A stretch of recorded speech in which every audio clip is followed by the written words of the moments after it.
Բարև ողջունում եմ ձեզ Հայաստանի Հանրապետության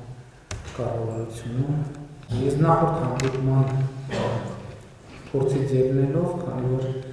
իրական Հայաստանի գաղափարախոսության տեքստը բավականին մեծ է, փորձեցի մի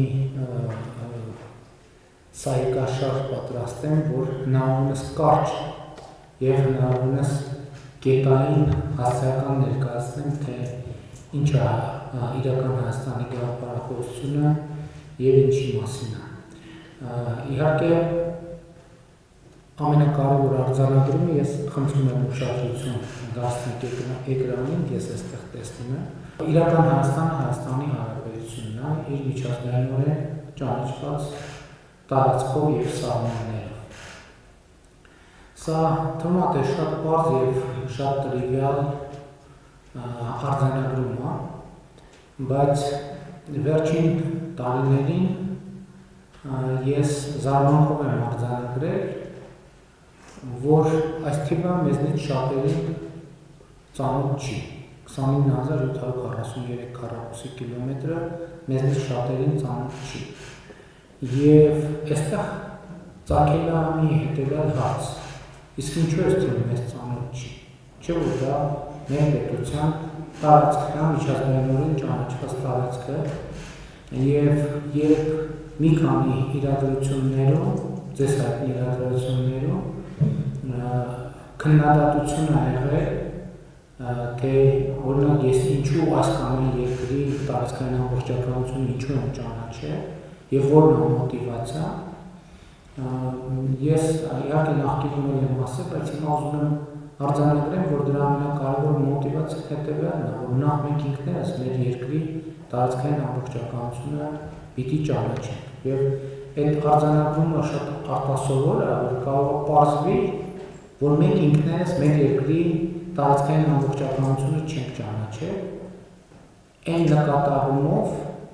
որ դա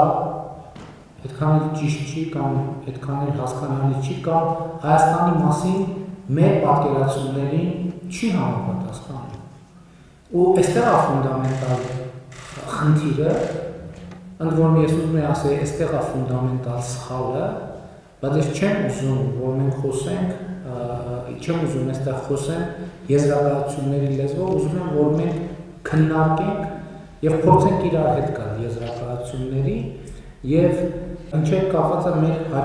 իմ հաջորդ արձանագրումը, որը ուղիղ կապ ունի նախորդ արձանագրման հետ։ Հայրենիքը պետությունն է, սիրում ես հայրենիքը ուժեղացրու պետությունը։ Ինչու եւ ինչով է հնարավոր այս ձևակերպումը ընդհանրապես որևէ իրականության եւ մասնավորապես մեր իրականության։ Այս էլ է շատ հետաքրքիր հարց։ Ճիշտ է, այս նախադասության հետ ես ինքս կապ ունեմ իր ստեղծման, բայց տենց լինում է, չէ՞, որ ինչ-որ մի նախադասություն ասում ես, հետո դու ինքդ սկսում ես վերլուծել։ Ոնց կարար այդ միտքը ծնվեր, ինչու է այդ միտքը ծնվում, ոնց է միտքը աշխատում եւ ինչու է ծնվում։ Եվ ես այս մտքի հետևից գնալիս արեցի մի արձանագրում, որը բոլորիս հայտնի է, ընդ որում ինչ-որ այսօր խոսել ենք եւ շատ հաճախ ինչ-որ խոսում ենք, ամեն ինչն բոլորիս հայտնի է, ուղղակի երբեմն ասում ենք եւ չենք նկատում։ Եվ ես առաջարկում եմ մի միտք էլի քննարկման համար, հայրենիք եւ պետություն հարաբերությունների։ Տեսեք, շատ երկար ժամանակ, առնվազն մի քանի 100 տարի, մեր գիտակցության մեջ ո՞րն է եղել մեր հայրենիքը։ Մեր հայրենիքը եղել է Հայաստանը, չէ՞ հասկանալիորեն եւ ակնհայտորեն։ Բայց պետությունը եղել է օրինակ Պարսկաստանը։ Մեր հայրենիքը եղել է Հայաստանը, էլի ինչ-որ մի հաջորդ ժամանակաշրջանում կամ մի ուրիշ տեղում։ Իսկ պետությունը եղել է Թուրքիան, Օսմանյան կայսրությունը։ Մեր ընկալման մեջ հայրենիքը եղել է Հայաստանը, իսկ պետությունը եղել է Ռուսական կայսրությունը։ Մեր ընկալման մեջ էլի կարող է թվարկել, բայց մեծ հաշվով, չգիտեմ, դա գուցե ոչ ամբողջական, բայց ինչ-որ ձևով էլի կապ ունի այս տրամաբանության հետ։ 20-րդ դարի մեր հայրենիքը, 20-րդ դարի 20-ականներից հետո մեր հայրենիքը էլի եղել է Հայաստանը, բայց պետությունը եղել է Խորհրդային Միությունը։ Եվ իմ ընկալմամբ այստեղ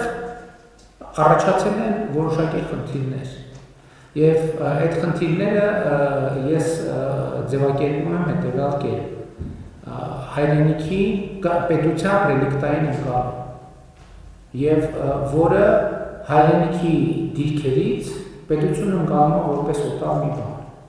որովհետև մենք ըստ էության մեր պատմական հիշողության մի երկար ժամանակաշրջանում,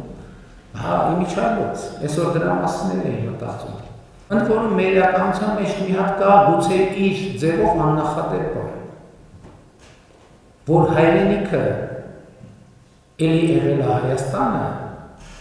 բայց պետությունը եղել է Կիլիկյան, այս հետաքրքիր բան։ Էլի տեսեք մենք ինչ անհավանական իրավիճակի մեջ ենք, Կիլիկյան հայկական պետություն է, բայց ստեղ էլ մեկախնդիր կա, որտեղ մի դեպքում պետությունը հայրենիքը եղել է Հայաստանը, ակնհայտորեն, բայց պետությունը եղել է Կիլիկյան, եւ իմ կարծիքով ստեղ ճեղք է առաջացել, իհարկե դա այս իմ թվարկածների նախորդող շրջանում կարող ենք դնել նախորդը եւ դրանից հետո սկսենք հաշվարկը եւ մենք անկախություն ստանալով մի քիչ պահից գուցե էլի հարցավորը առաջարկում է մեր պետությանը վերաբերվել ենք կամ այսօր ես մեկ տենց եմ զգում մեր պետությանը վերաբերվում ենք նույն դիստանցիայով այսինքն Հայաստանը մեր հայրենիքն է, այստեղ խնդիր չկա, բայց պետությունը ոնց որ թե մեզ այդքան հարազատ չի, ինչքան մեր հայրենիքը։ Եվ ու այստեղ ֆունդամենտալ խնդիրներ են առաջանում, որտեղ կարա թվա հարց, հա ինչ անենք, դե հիմա Հայաստանը մեր հայրենիքն է, ոչ թող պետությունը այդքան բան չլինի, հարազատ չլինի։ Այստեղ ֆունդամենտալ խնդիրներն են, որ օրինակ հայրենիքի վարչական օրենսգիրք չի լինի։ Հիմա պետության վարչական օրենսգիրք, հայրենիքի քաղաքացիական օրենսգիրք չի լինի, հիմա պետության քաղաքացիական օրենսգիրք, կամ հայրենիքի չսիրված թեմաներից մեկը հարկային օրենսգիրք չի լինի, հիմա պետության հարկային օրենսգիրք, էլ ինչ ասեմ, հայրենիքի իմիջիայլոց հայրենիքում իրավունքների եւ պարտականությունների հստակ համակարգ չի լինում։ Ինքն էլ չի որ չկա, բայց ինքը հստակ ձևակերպված չի։ Իրավունքների եւ պարտականությունների հստակ համակարգ լինում է պետության մեջ եւ հետեւաբար իրական Հայաստանը նաեւ այս ճեղքը հայրենիքի եւ պետության մեջ լրացնելու մասին է։ Եվ դա անելու համար հետևյալ մի տրամաբանություն եմ առաջարկում որպես քննարկման նյութ, որը գաղափարախոսության նախնական տեքստում չկար, չնայած ես սա հրապարակել է, բայց հետո մտածեցի, որ սա որպես եզրափակիչ դրույթ շատ կարևոր է։ Եվ այդ խոսույթը հետևյալն է, Հայաստանի Հանրապետության քաղաքացի, պետությունը դու ես Հայաստանի Հանրապետությունը։ Սա ինչի համար է, ինչ ենթատեքստ, որ իմաստ ունի։ Սա նրա համար է, որ քաղաքացու եւ պետության միջև օրգանական կապ ստեղծվի։ Այսինքն պետությունը ոչ թե մի ուրիշ մարդկանց կողմից պարտադրված բան է, որը մեզ ծանոթ առնվազն Կիլիկիայից հետո մեզ ծանոթ բանն է, ֆորման է պետության, երբ որ մենք ասել ենք պետություն, մենք հասկացել ենք, որ ինչ որ մեկը մեզ նվաճել է եւ իր կարգերն է մեզ պարտադրել։ Եվ հետեւաբար պետության մասին մեր ընկալումը շարունակում է մնալ այդպիսին։ Բայց այս դեպքում իսկականից մենք ենք պետությունը, դուք եք պետությունը, քաղաքացին է պետությունը, որովհետև Հայաստանի քաղաքացիներն են ի վերջո հիմնադրել այս պետությունը։ Բայց հիմնադրելը շատ կարևոր է, բայց նաև մենք խնդիր ունենք իմ ասացի բերումով, որ մենք օրգանական կապեր ստեղծենք ամեն մարդու եւ պետության միջև։ Ամեն մարդ ընկալի, որ սա իր հարազատ պետությունն է։ Հասկանում եք, ընդ որում կապ չունի իշխանությունը, ու այն տրամաբանությամբ, որ իշխանությունը ընտրված է։ Երբ որ իշխանությունը ընտրված է եւ ժողովուրդը ունի իշխանություն ընտրելու հնարավորություն, Իշխանությունը ըստ էության այն կառավարիչների խումբն է, ում ժողովուրդը որոշում է, ոնց է որոշում, ինչու է որոշում, կարևոր է որ ազատ օրինական մրցակցային, բայց դա լրիվ ուրիշ թեմա է։ Այսինքն իշխանությունը, կառավարությունը չի կարելի, եթե նույնիսկ շատ չզրկված է կառավարությունը, նույնացնել պետության հետ։ Այսինքն կառավարությունը հարվածելու համար, կառավարությանը հարվածելու համար հարված է պետությանը, որովհետև ոչ մեկ օրինակ հազար ներողություն, ասենք օրինակ շատ հնարավոր է, որ մենք մեր տուն հրավիրենք ում, ասենք էլեկտրիկի, որովհետև մենք իրա կարիք ունենք, ինքը վարձենք իրան, որ մեր էլեկտրականության հարցերը լուծի, ինքը կարա վատ աշխատի, ինքը կարա վատ էլեկտրիկ լինի, իր արդյունքում կա իր գործողությունների արդյունքում կարա կարճ միացում լինի, իր գործողությունների արդյունքում կարա վնաս հասցվի տան ընդհանուր, բայց դա չի նշանակում, որ մենք հրաժարվելու ենք այդ մեր կապը մեր տան հետ, բան ենք անելու, դրանից թույլատնելու է։ Մենք կարող ենք էլեկտրիկին փոխենք իրան դուրս հրավիրենք, ուրիշ ավելի լավ էլեկտրիկ բանանենք, հրավիրենք, որը ավելի գիտակցված ձևով էլեկտրիկ հրավիրենք, որ իմանանք ինքը ի վիճակի է գործը անել։ Նույնը պետությունն է, կառավարությունը էլեկտրիկա, չգիտեմ մեխանիկա, իրավաբան, ամեն ինչ է, այսինքն ոչ թե ամեն ինչ է, ամեն կա տարբեր ուղղություններ, տարածքային կառավարման եւ ենթակառուցվածքների նախարարություն կա, առողջապահության նախարարություն կա, բարձր տեխնոլոգիա, այսինքն այդ բոլոր ծառայությունները, երբ որ մենք մեր տանը բան ենք անում, եւ հետեւաբար շատ կարեւոր է, որ ամեն քաղաքացի ինքը ընկալի է, եւ իրական Հայաստանի գաղափարախոսության նպատակներից մեկը դա, որ քաղաքացին ընկալի, որ պետությունը ինքն է։ Ինչալով սա շատ կարևոր զուգահեռ է տանում բանի ժամանակի Լյուդովիկոսի հայտնի բանի հետ, խոսքի հետ, որը ասում է, որ պետությունը ես է։ Այսինքն այս զուգահեռը հիմա Հայաստանի Հանրապետությունում քաղաքացին պետք է ասի պետությունը ես եմ եւ կառավարությունն էլ քաղաքացուն ասում է որ պետությունը դու ես եւ հետեւաբար պետության կարիքները հոգալը որպես իր ապրելու տեղ քաղաքացուն պետք է նույնքան բաների ընկալելի լինի տան հոգսը մեզնից յուրաքանչյուրը իր տան հոգսը համարում է իր լեգիտիմ հոգսը։ Եվ տան հոգսը լուծելու համար մենք ինչ ենք անում։ Մենք փորձում ենք աշխատել, աշխատանք ունենալ, եկամուտ ունենալ, վաստակ ունենալ եւ տան հոգսերը հոգալ։ Նույնն է պետությունը, որովհետեւ մենք ընդ որում այդտեղ ամենատարբեր կոմպոնենտներ կան, սկսած անվտանգությունից մենք պինդ դուռ ենք առնում, որպեսզի բան չլինի, հեշտ չլինի ներխուժը լետու, ենթադրենք ամենատարբեր կարիքներ, որոշակի կոմֆորտ ենք փորձում ապահովել, լավ մթնոլորտ ենք փորձում ապահովել եւ այլն եւ այդպես շարունակ։ Դրա համար դա անելու հնարավորություն եւ գիտելիք ունենալն է, բայց այդ ամեն ինչը տան մակարդակում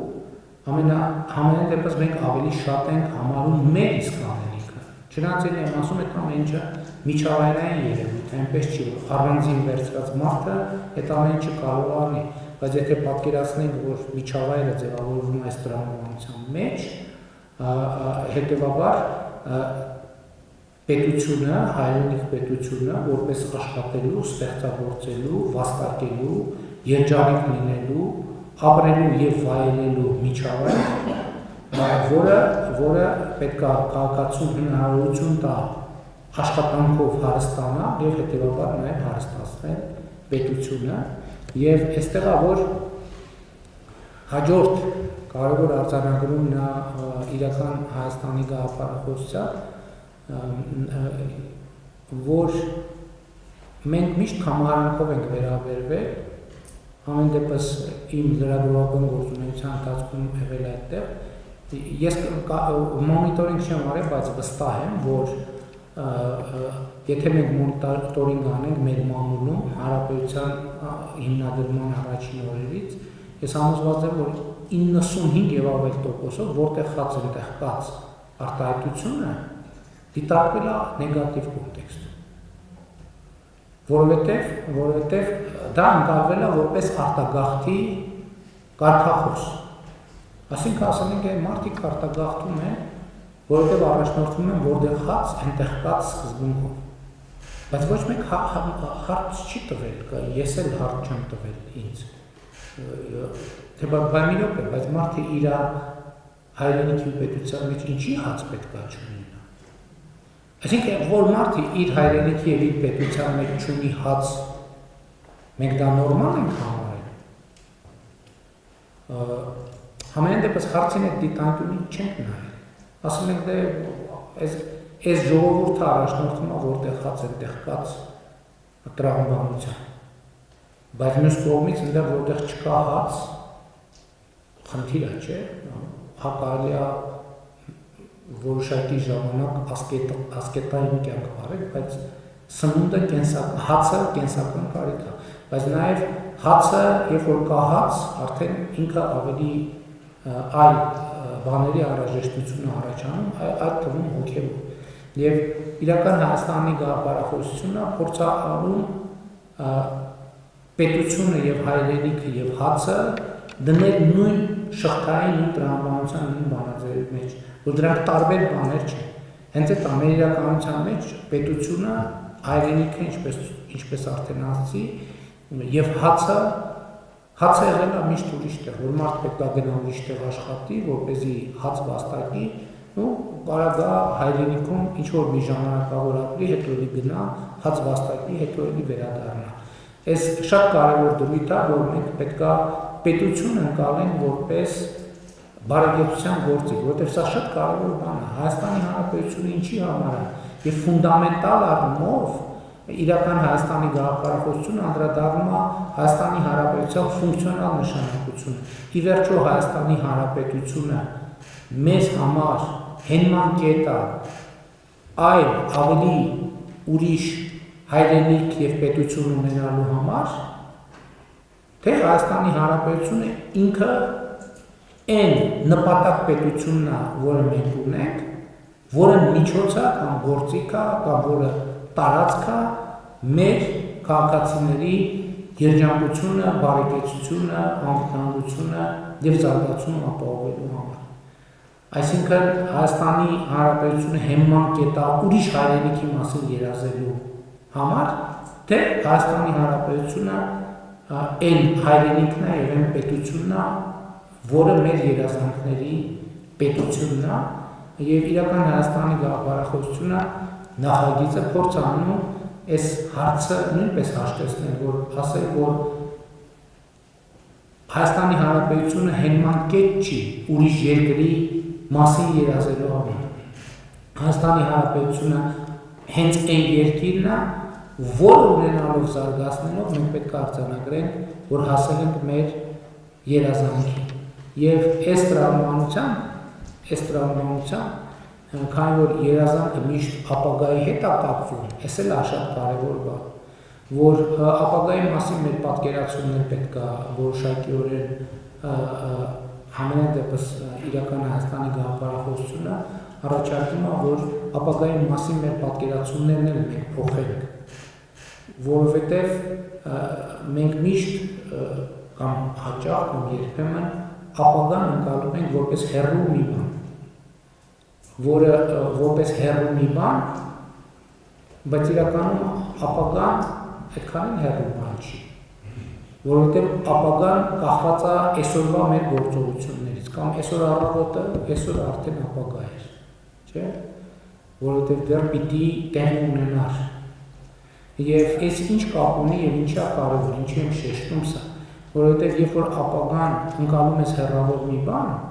մտածում ես, որ դրան ուղղված գործողությունը կարելի անել նաև վաղը, կարելի անել մյուս օրը, այն մյուս օրը, այն մյուս օրը, ավելի լավ ժամանակներ լինեն, ավելի լավ պայմաններ լինեն, ավելի լավ միջավայր լինի, ավելի բարենպաստ մթնոլորտ լինի,